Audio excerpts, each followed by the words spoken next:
Baik ibu-ibu, mari kita membuka Alkitab kita. Ini semakin dekat ya, menyelesaikan hal-hal yang berkaitan dengan Nabi Elia tentang spiritualitasnya. Jadi spiritualitas itu bicara kegerakannya ya, kegerakannya dia setelah dia berkenal dengan bertemu dengan Tuhan, dia bergerak melayani Tuhan. Tantangan demi tantangan sudah kita lihat dan sekarang kita hampir sampai di puncak dari semua dan di puncak dari semua pelayanannya kepada Tuhan. Sekarang mari kita lihat dua raja-raja dulu. Ya, kita lihat dua raja-raja.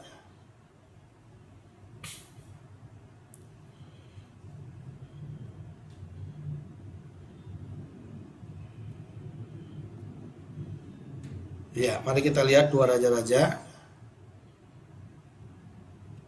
Pasal 1 ya. Ya, dua raja-raja pasal 1.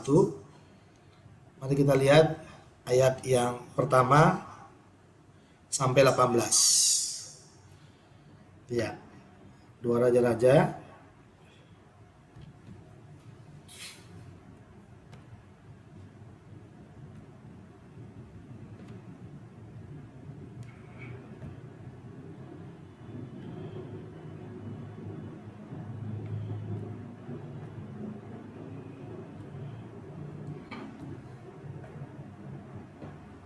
pasal 1.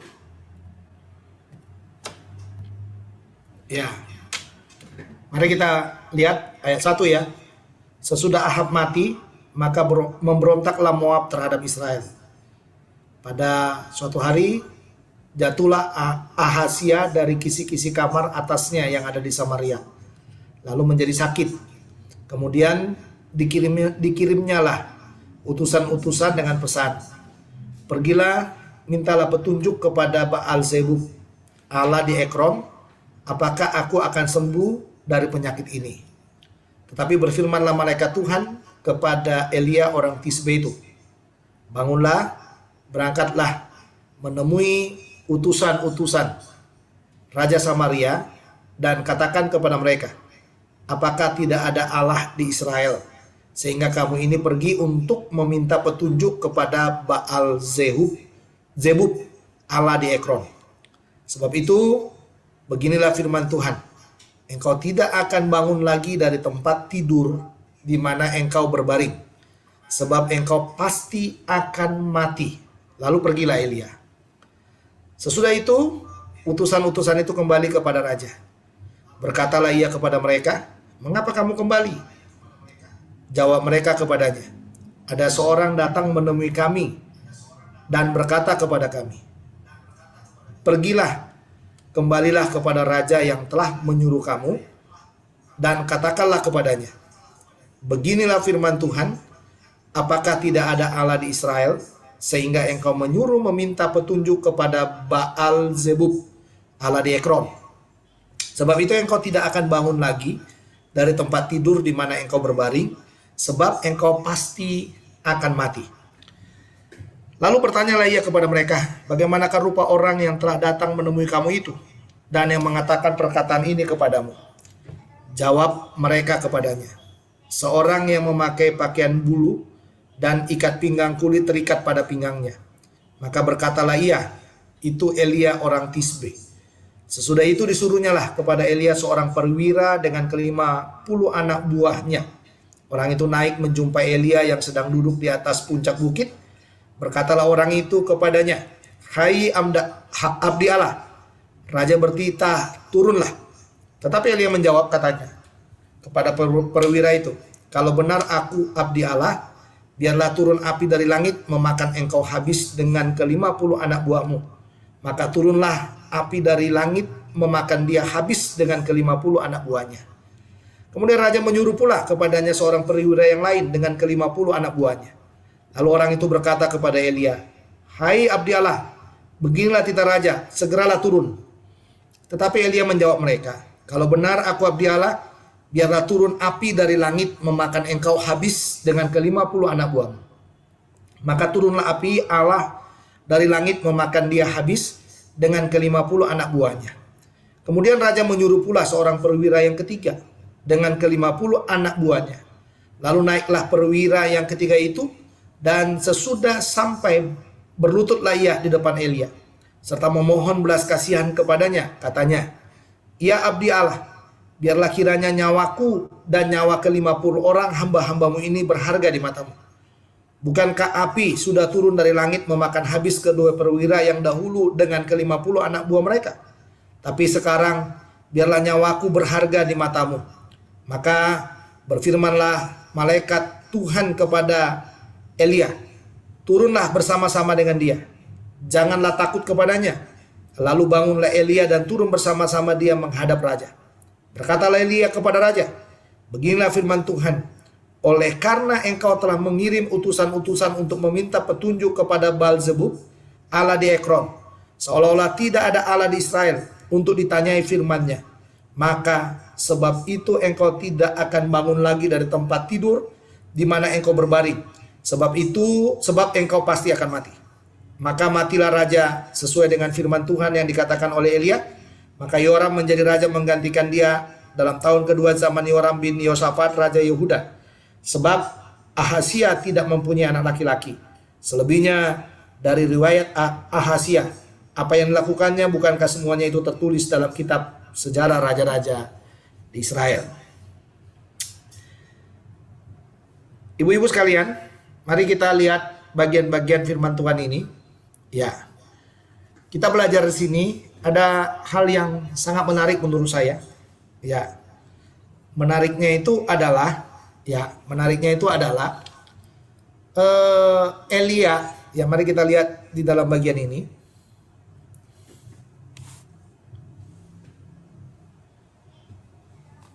Jadi bagi saya Elia,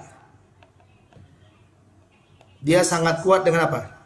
Ini, kuasa perkataan. Ya, ada beberapa perkataan yang dia lantunkan di sini, yang dia sampaikan. Yang pertama tentang Raja Ahasia, ya, yang tidak akan sembuh lagi ya. Ini kata kuncinya, yang tidak sembuh lagi.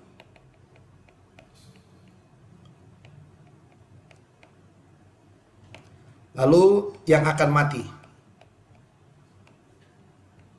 Nah, ini kuasa perkataannya. Jadi kuasa perkataan yang pertama dia sampaikan kepada Raja Ahasia. Nah, kuasa perkataan ini sumbernya dari siapa? Dari Tuhan. Jadi dia hanya mengatakan apa yang Tuhan katakan.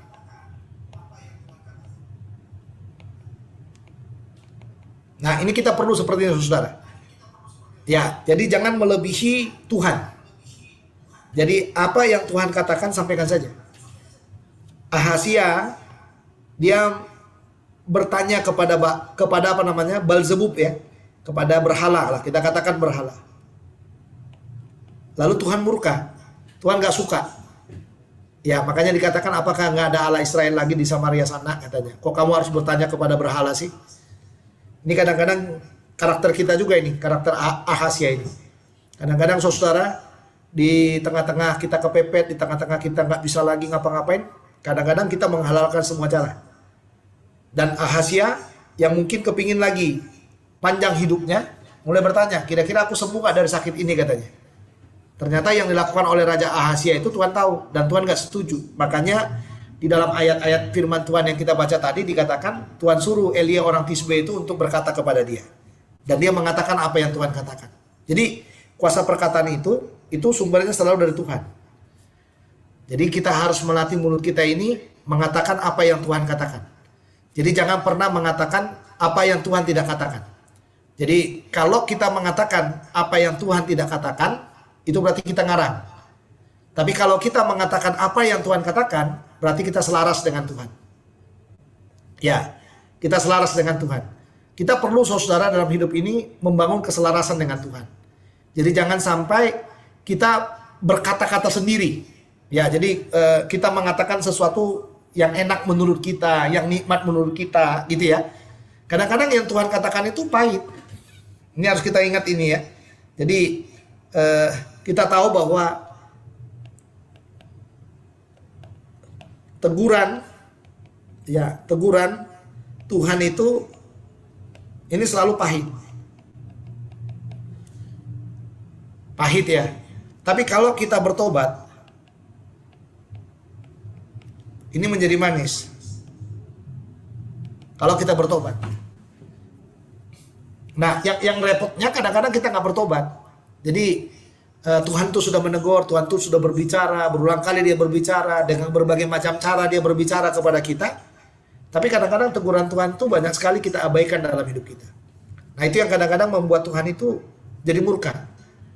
Ahazia itu sebenarnya punya pengalaman yang banyak dari leluhurnya.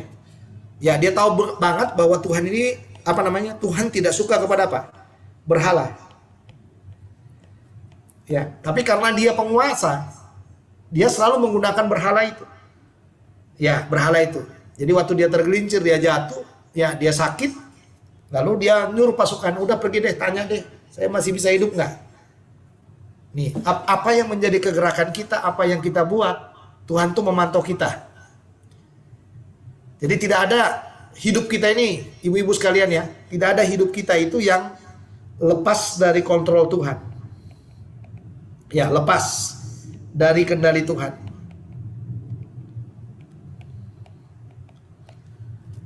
Semua, mau dia percaya dan tidak percaya, semuanya nggak ada yang lepas dari kendali Tuhan. Jadi makanya kalau kita melampaui Tuhan, nah itu berbahaya buat kita. Kalau kita nggak mau mendengar Tuhan, itu berbahaya buat kita. Nah makanya Tuhan itu mau berkata kepada kita sebenarnya, kalau Tuhan udah bicara, dengarkan aja. Jadi jangan selalu membela diri, jangan selalu kita mengeraskan hati kita, jangan selalu kita menganggap aduh ini disengaja, aduh ini saya seperti dipojokkan, saya seperti disudutkan, saya seperti bagaimana seperti itu. Jadi kita harus belajar saudara. Ya, jadi kuasa perkataan itu sumbernya dari Tuhan. Ya kan saudara ya? Kuasa perkataan itu sumbernya dari Tuhan. Ini bagian yang pertama. Bagian yang kedua adalah, mari kita lihat bagian yang kedua tentang kuasa perkataan tadi itu. Ya. Jadi kuasa perkataan ini harus diapain? Harus didemonstrasikan. Didemonstrasikan. Jadi waktu kita mendemonstrasikan, kita juga harus apa? Harus bergantung kepada siapa? Bergantung kepada Tuhan. Harus apa lagi? Harus punya iman. Iya, dua ini, bergantung kepada Tuhan, punya iman. Lalu apa? Berani menanggung resiko. Nah, di dalam yang kita lihat tadi, setelah Raja Ahazia tahu bahwa itu adalah Elia, lalu Raja Ahazia menyuruh ya pasukannya, satu perwira dengan 50 pasukan. Ini yang pertama. Yang kedua, satu perwira juga dengan 50 pasukan. Lalu yang ketiga juga sama, satu perwira dengan 50 pasukan. Tantangannya cuma satu. Ya, tantangannya satu. Satu perwira 50 pasukan ini berkata turun. Yang ini juga sama, mengatakan turun. Yang ketiga juga mengatakan turun. Turun kamu dari sana, katanya gitu kan. Turun kamu dari situ. Tapi apa yang dikatakan oleh Elia? Ini saya suka dengan kata ini. Jika aku ini abdi Allah. Nah, ini saudara. Dia bergantung kepada Tuhan kan. Jika aku ini abdi Allah, biarlah apa? Biarlah api ya. Api akan turun melahap engkau dengan pasukanmu itu. Apa yang terjadi? Ya turun apinya. Untuk yang pertama dilahap. Nah, dia selalu berkata, jika aku ini abdi Allah. Ini harus kita katakan saudara dalam hidup kita. Jika aku ini abdi Allah, biarlah api Tuhan turun melahap. Dalam arti dia mau membuktikan gini, aku ini hamba Tuhan, kamu jangan suruh-suruh saya turun. Tapi aku mau mendemonstrasikan dengan perkataanku ini sekarang, kalau aku ini abdi Allah, biarlah api Tuhan turun melahap kalian. Jelas ya, ibu-ibu ya. Jika aku ini abdi Allah. Orang yang kedua, setelah ini mungkin didengar oleh Ahazia mati semua, lalu dia menurunkan pasukan yang kedua. Ya, pasukan yang kedua sama, satu perwira dengan 50 pasukannya itu. Lalu komentarnya sama juga. Komentarnya sama dan berkata, turun. Mungkin dengan bahasa kita sekarang, raja memanggilmu. Tapi saudara, apa yang dilakukan oleh Elia? Sama. Jika aku ini abdi Allah, biarlah api akan melahapmu. Melahap kamu dengan pasukan. Apa yang dilakukan? Apakah benar? Benar perkataan kedua.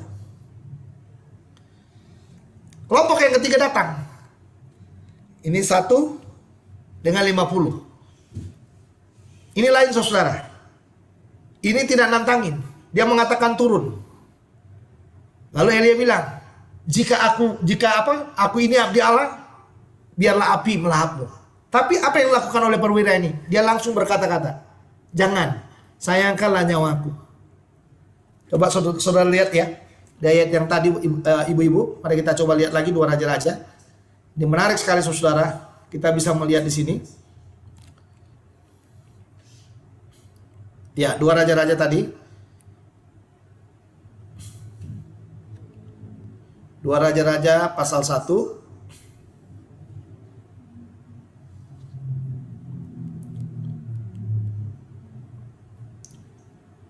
Nah, ayat 13.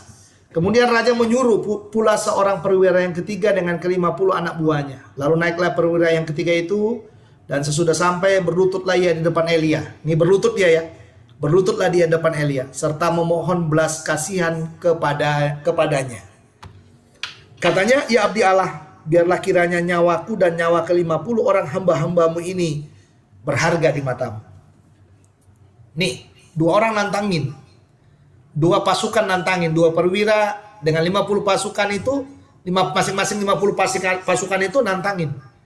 Tapi yang ketiga ini saudara, dia merendahkan diri.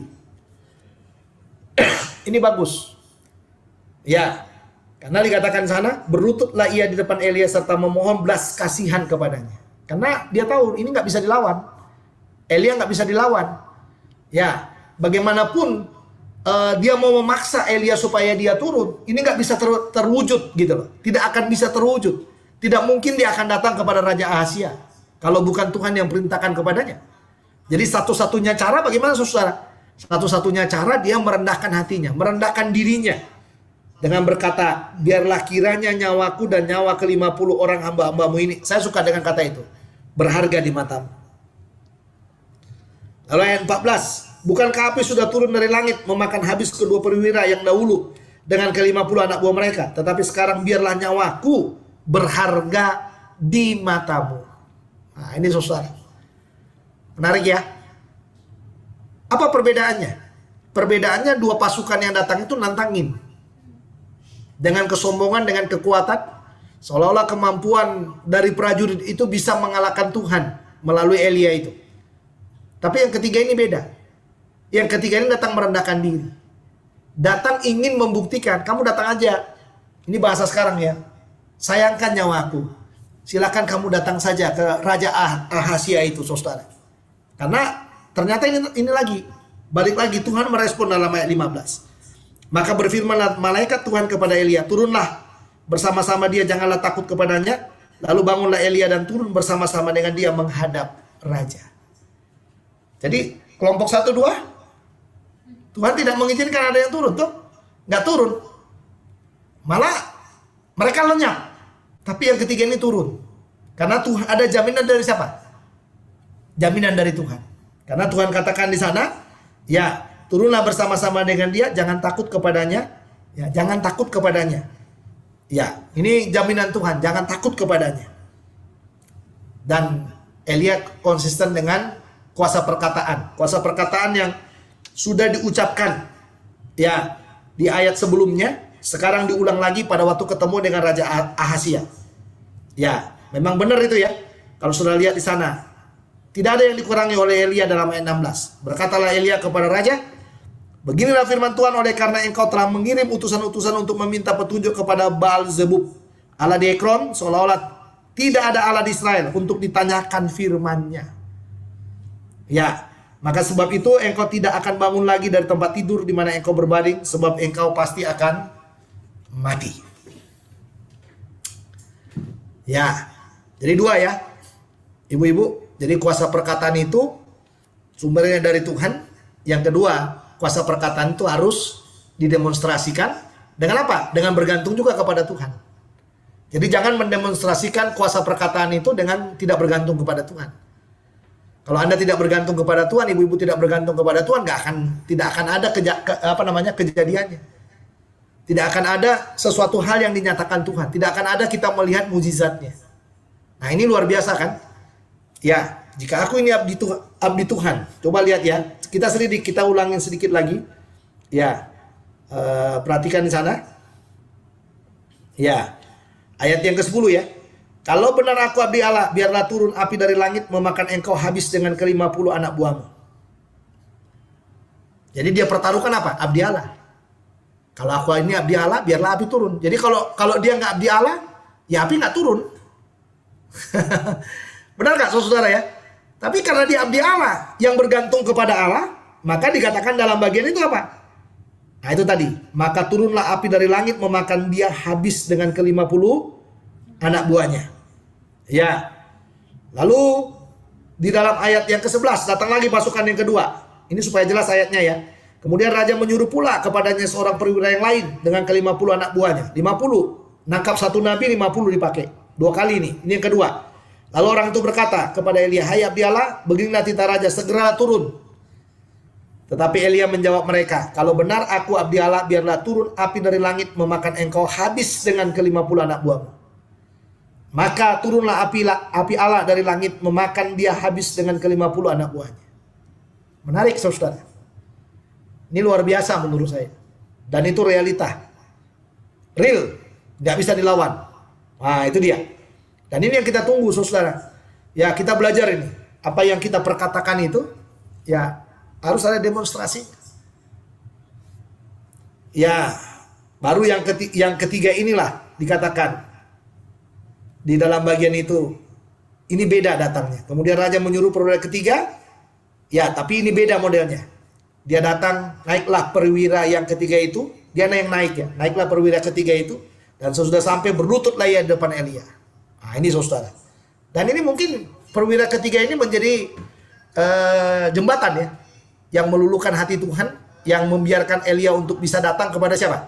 Kepada Ahazia. Ya kalau tidak ada perwira ketiga ini mungkin nggak nyampe juga ke sana. Tapi kita bisa melihat dalam bagian ini bahwa ternyata perwira yang ketiga inilah yang dipakai oleh Tuhan untuk membawa Ahazia. Dan memang tidak ada masalah. Karena Tuhan yang menggaransi ya, jangan takut kepada dia. Turun. Gitu. Jadi saudara, jangan terlalu banyak takut ya. Hidup ini kita nggak boleh terlalu banyak takut. Amin. Ya. Jadi kalau udah Tuhan yang menggaransi, Tuhan bilang jangan takut, jangan takut. Ya, jangan pakai hitung-hitungan lagi di sana. Kalau Tuhan bilang jangan takut, jangan takut. Kalau Tuhan bilang turun, turun. Tapi kalau Tuhan belum komentar, demonstrasikan perkataan Tuhan bersama dengan Tuhan. Jika aku ini abdi Allah, biarlah api melahap. Tapi kalau dia nggak abdi Allah, kalau dia nggak benar abdi Allah, berarti api akan melahap dia. Ya nggak, ibu-ibu? Ya, jadi mari kita melihat ini menjadi kebenaran yang sungguh memberkati kehidupan kita. Nah sekarang, apa aplikasinya buat kita? Nah ini yang perlu kita lihat bersama-sama. Ya, apa aplikasinya buat kita? Mari kita lihat sama-sama. Aplikasinya.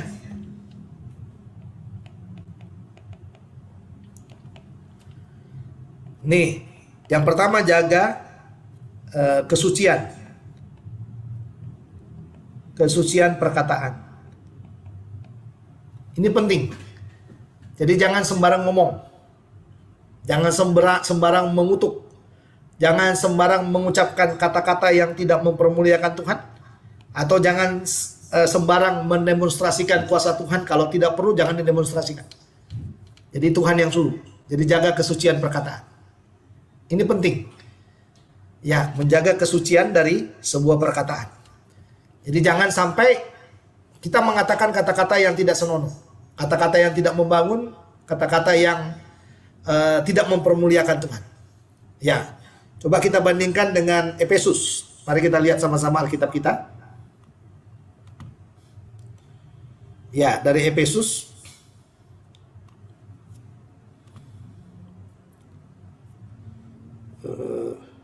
pasal 5 kalau nggak salah.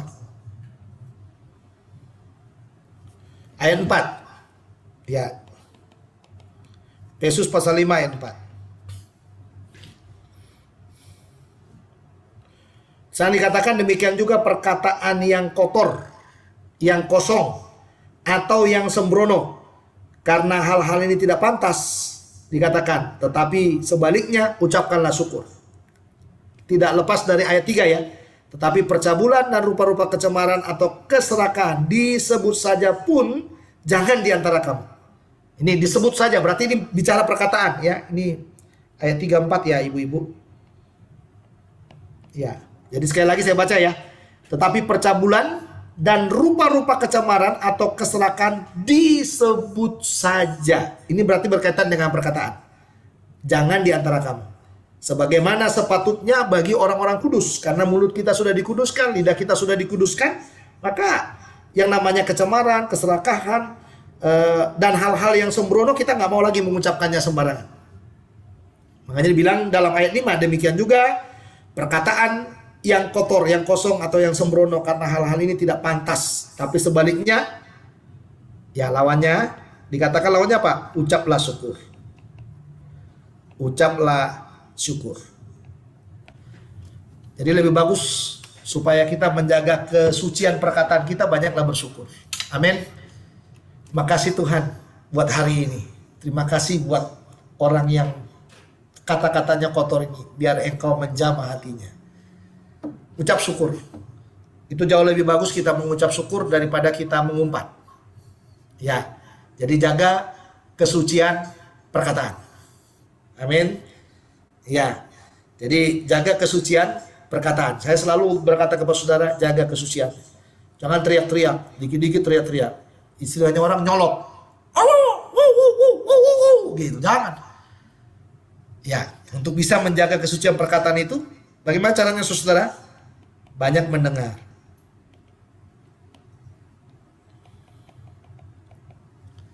Banyak mendengar daripada apa? Bicara. Ya, banyak mendengar daripada bicara. Ya, mari kita lihat Yakobus. Yakobus pasal 3. Ya. Ayat 1-2.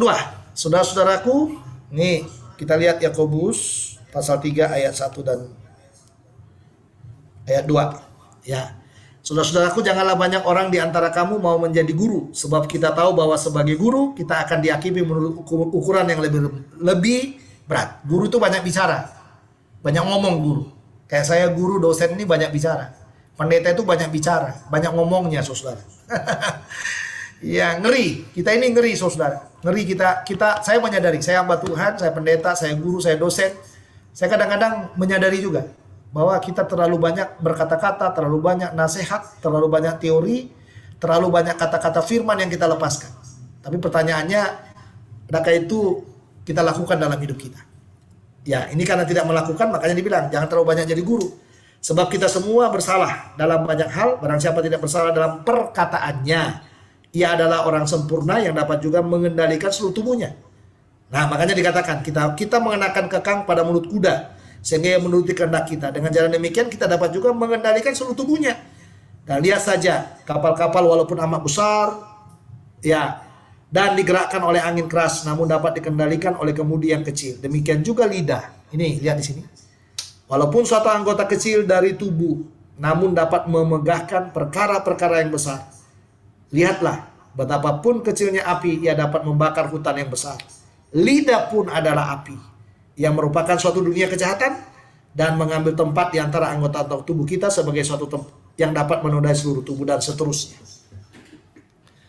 Ya, jadi jaga kesucian perkataan, kendalikan lidah kita, perbanyak mendengar daripada bicara. Amin. Ini caranya menjaga kesucian perkataan kita supaya kita bisa seperti Elia. Jadi Kita lebih banyak mendengar Tuhan. Jadi kalau Tuhan suruh bicara, ya bicara. Tapi kalau Tuhan suruh lebih banyak diam, diam saja. Ya kan? Gak ada salahnya kita banyak diam kok. Iya. Nah, lalu yang berikutnya, ibu-ibu, mari kita lihat lagi.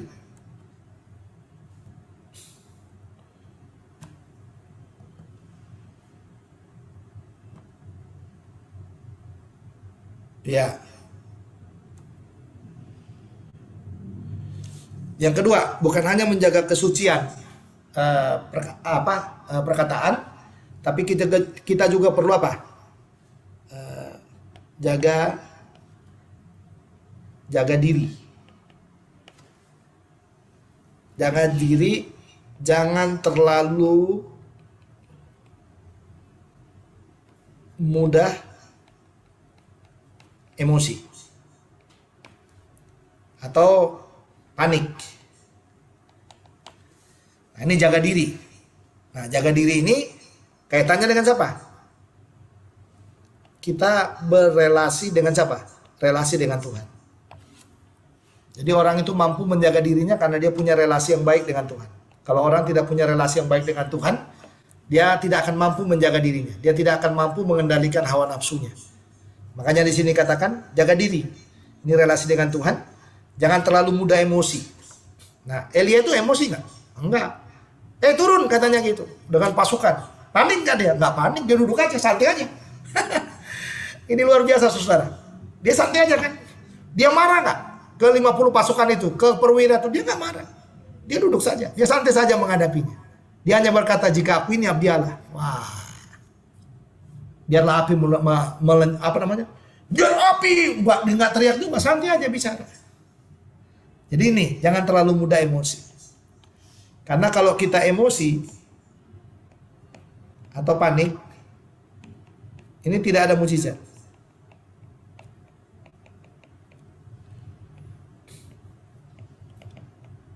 Ya, sama kalau Anda berdoa, kalau kita melayani orang pelepasan dan lain sebagainya, jangan emosi, kita santai saja. Tenang, dalam kendali daripada Roh Kudus, dalam relasi dengan Tuhan, tenang saja. Sehingga pada waktu kita menghardik, setan keluar dari situ. Setan diam. Jangan ikat orang ini, keluar dari orang ini. Nah, itu akan mudah untuk kita lakukan.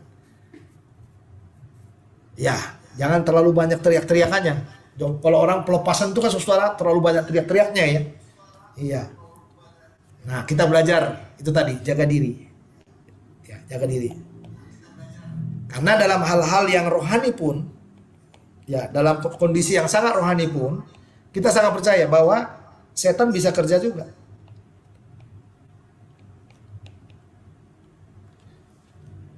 Dalam hal-hal rohani, dalam hal-hal kita melakukan perkara-perkara besar, setan pun bisa kerja di sana.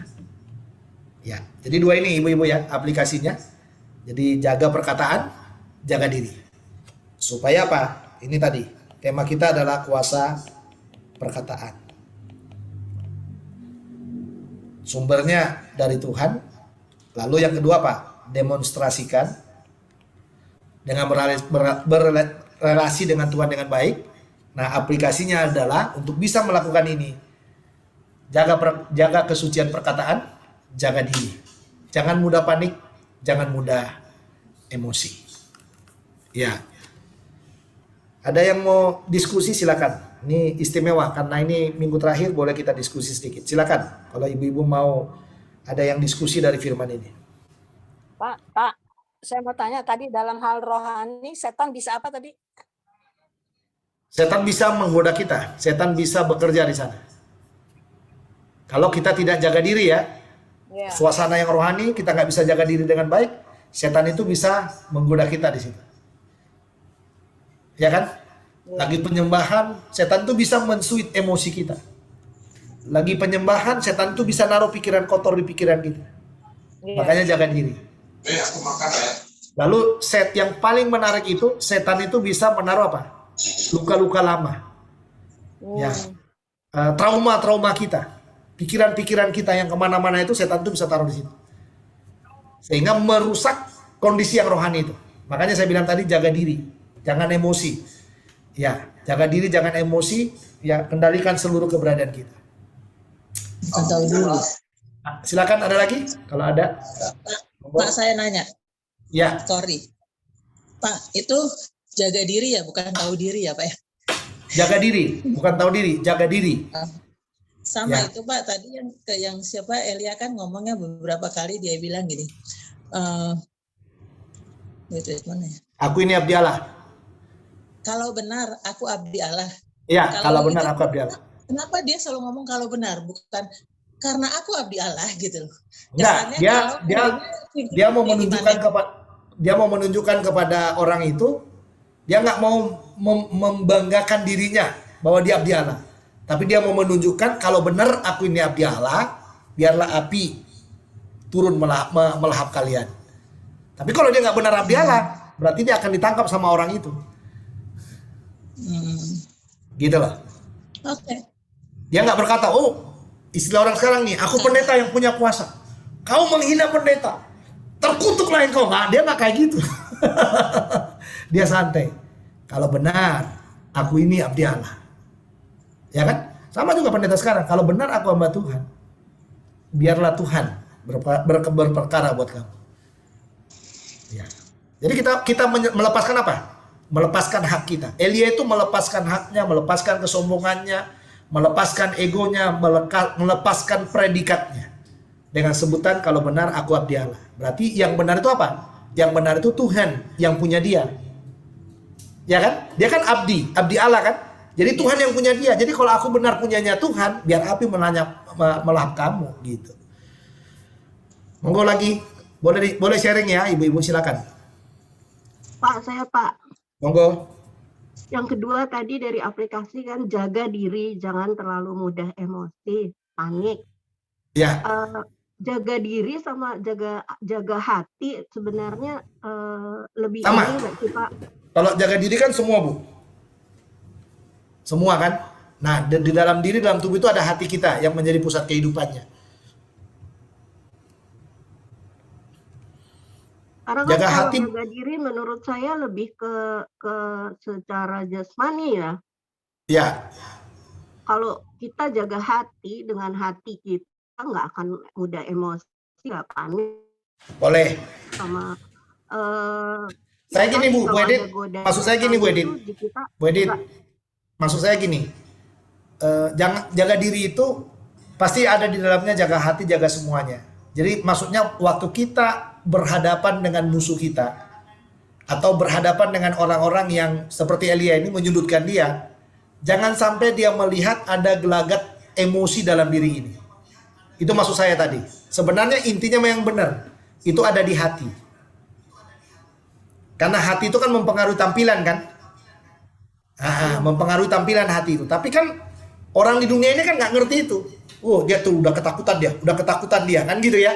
Nah jadi makanya saya menggunakan kata jaga diri. Tapi intinya jaga diri itu dari hatimu. Saya setuju itu karena hati itu pusat kehidupan, semuanya itu hati di situ. Jadi kalau hati kita itu udah kacau, ya muka kita juga kan kacau kan.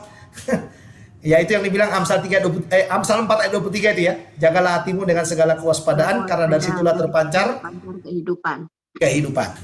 Saya setuju ya, intinya dari hati tapi tampilannya di diri kita. Jadi supaya kita ini jangan panik. Ya, jangan panik. Oke, silakan lagi ibu-ibu. Masih ada waktu kita mungkin sebelum kita berdoa.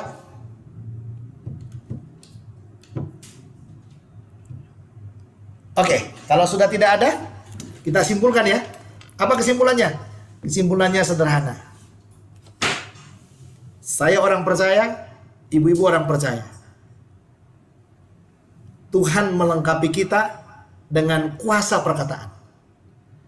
Kuasa perkataan yang sumbernya dari Tuhan yang harus kita sampaikan kepada orang yang Tuhan tentukan untuk disampaikan. Yang kedua, kalau Tuhan memberi kuasa perkataan itu kepada kita, kalau Tuhan suruh demonstrasikan. Tapi jangan demonstrasikan dengan kesombongan. Tapi demonstrasikan dengan kuasa Tuhan. Supaya orang bisa melihat apa? Melihat kuasa, mukjizat yang luar biasa itu. Mari kita berdoa. Bapa dalam sorga, terima kasih buat hari ini. Kami terus mendoakan hidup kami secara pribadi. Kami mau menjaga kuasa perkataan kami. Kuasa perkataan yang Tuhan taruh dalam mulut kami. Kuasa perkataan yang harus tidak kami simpan saja dalam hati kami, tapi kami demonstrasikan dengan kekuatan yang daripada Tuhan. Tolong kami Tuhan, kami penuh kelemahan, penuh dosa. Kadang-kadang kami tidak peka lagi karena kami tidak melihat hal-hal ini lagi. Sehingga kadang-kadang perkataan kami juga hampir sama dengan dunia ini. Kami berdoa ya Tuhan, supaya kiranya Roh-Mu menaruh perkataan itu dalam mulut kami, dalam mulut hamba-Mu, dan juga dalam mulut ibu-ibu yang hadir hari ini. Ada kuasa yang sangat luar biasa. Pada waktu kami berkata, sembuhlah sakit ini, maka sakit itu sembuh.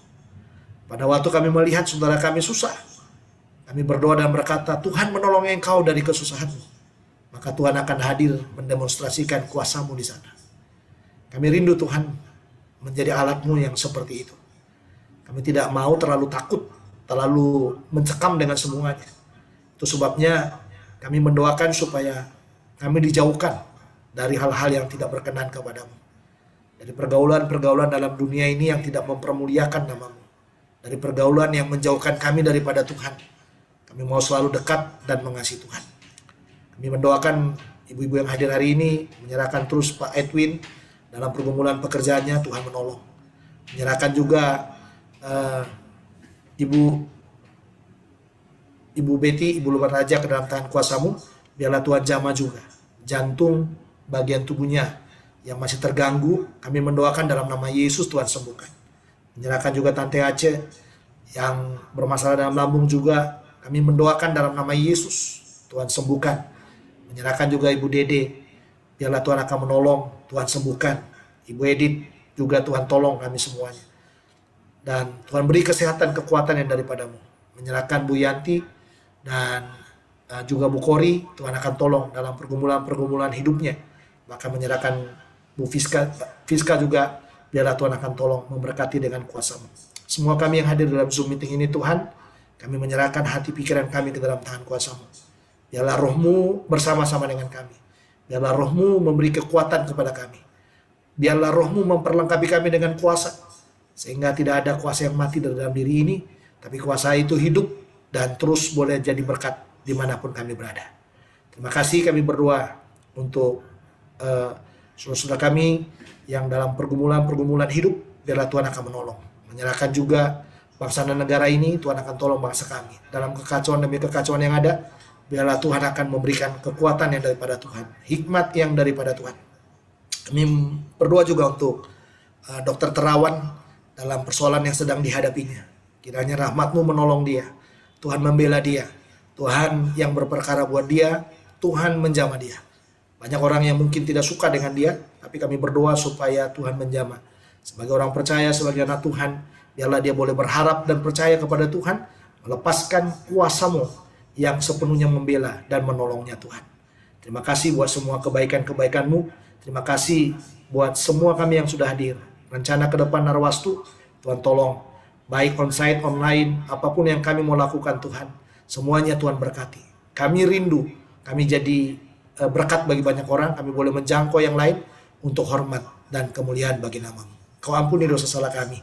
Biar hati kami terarah kepada Tuhan dan yang Kau berkati kami dalam semua pergumulan kami. Kami akan mengakhiri pertemuan kami hari ini dan menerima berkat yang daripada Tuhan. Saudara-saudara, mari mengarahkan hati kepada Tuhan dan terimalah berkat-Nya. Kasih karunia dari Allah Bapa, sukacita di dalam Tuhan Yesus Kristus, serta persekutuan dengan Roh Kudus, kiranya menyertai saudara sekalian. Mulai sore hari ini, kekal selama-lamanya. Amin.